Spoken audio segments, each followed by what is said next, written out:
The Dancing Plague of 1518. In Strasbourg, France, a woman named Frau Troffea started dancing in the streets and couldn't stop. Within a month, around 400 people joined her, and some danced themselves to death. The Great Emu War. In 1932, the Australian government declared war on emus. They sent soldiers armed with machine guns to deal with an emu overpopulation problem. The emus proved surprisingly difficult to defeat, and the government eventually abandoned the campaign. The Molasses Flood.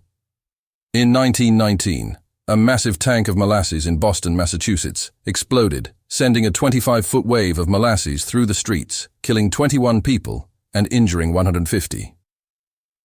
The eruption of Mount Tambora.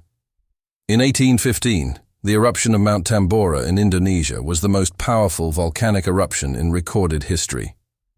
It caused the year without a summer in 1816, leading to crop failures and food shortages around the world.